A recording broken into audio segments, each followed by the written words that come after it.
الحمدللہ، فرمائیں کیا سوال؟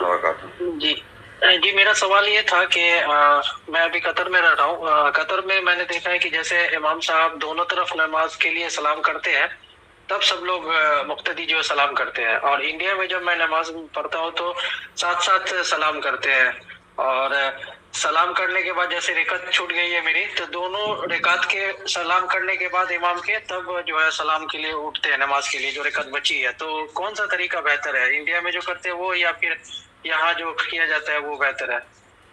حدیث کے حساب سے بتا دیجیے. جی حدیث میں ہے کہ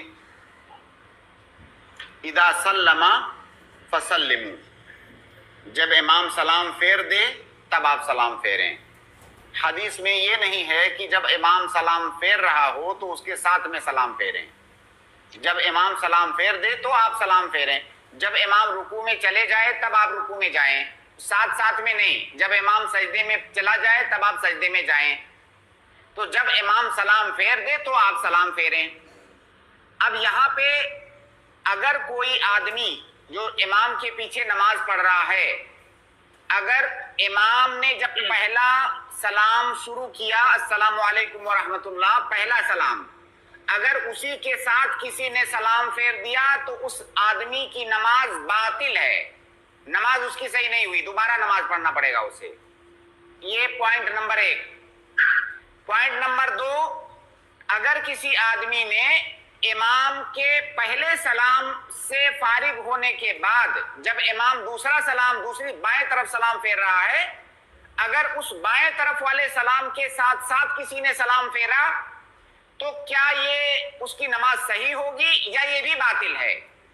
بعض علماء نے کہا ہے کہ یہ جو دوسرا سلام ہے یہ دوسرا سلام بھی واجب ہے، امام کا جو دوسرا سلام ہے وہ بھی واجب ہے. بعض لوگوں نے اس کو مستحب کہا ہے، لیکن صحیح بات یہ ہے کہ دوسرا سلام بھی واجب ہے. لہذا امام جب دوسرے سلام سے بھی فارغ ہو جائے، دوسرے سلام میں السلام علیکم یہاں تک پہنچ جائے، اس کے بعد ہی آپ کو سلام پھیرنا شروع کرنا ہے. اس سے پہلے اگر آپ سلام پھیرتے ہیں تو آپ کی نماز باطل ہے. تو ہندوستان میں ساتھ میں کیا یہاں تو پہلے بھی پھیر دیتے ہیں بہت سارے لوگ، جی یہاں پہ تو پہلے بھی پھیر دیتے ہیں. اسی طرح میں نے یہ بہت اہم مسئلہ انہوں نے مسئلے کے بارے میں پوچھا ہے. میں بہت دفعہ دیکھتا ہوں جیسے کوئی آدمی مسبوق ہے نماز میں، اب جب امام صاحب سلام پھیرتے ہیں، سلام پھیرنے کے بعد اس کو کھڑا ہونا ہے اپنی نماز کمپلیٹ کرنے کے لیے.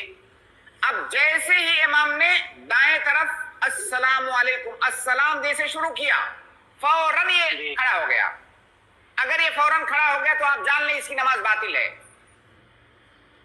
کیونکہ وہ امام کی مخالفت کر رہا ہے. ابھی امام نے سلام پھیرا نہیں ہے، جب امام سلام پھیر لے گا تب وہ نماز سے باہر ہوگا، تب آپ امام سے الگ ہوں گے. آپ درمیان میں ہی امام سے الگ ہو گئے یا امام کی آپ مخالفت کر رہے ہیں. تو جب امام سلام پھیر لے، دونوں طرف سلام پھیر لے، تب آپ کھڑے ہوں گے اگر آپ مسبوق ہیں تو. اور اگر آپ مسبوق نہیں ہیں، امام کے ساتھ ہی آپ کو سلام پھیرنا ہے، تب بھی امام جب دوسرا سلام پھیر لے السلام علیکم یہاں تک پہنچ جائے تب آپ کو شروع کرنا ہے سلام پھیرنا. بات سمجھ میں آئی بھائی؟ جی سمجھ میں آ گئی سر. تو اس میں جو ہے جیسے ابھی اتنے دنوں سے میرے سے غلطی ہوئی ہے تو ابھی توبہ کرنے سے ہو جائے گا؟ آپ پیچھے جو ہوا ہے اس کو بھول جائیے. اب آگے آپ دھیان رکھیں، ہمیشہ جب امام سلام پھیر لے گا اس کے بعد آپ کو سلام پھیرنا ہے. امام کے ساتھ سلام پھیرنے کے لیے نہیں کہا اذا سلم فسلموا. اور جو رکعت چھوٹ گئی ہے تو وہ بھی دونوں طرف سلام کر لیں گے تب ہمیں اٹھنا ہے یا پہلے سلام کے بعد؟ جی بالکل، ہاں. اچھا چلیے صحیح ہے.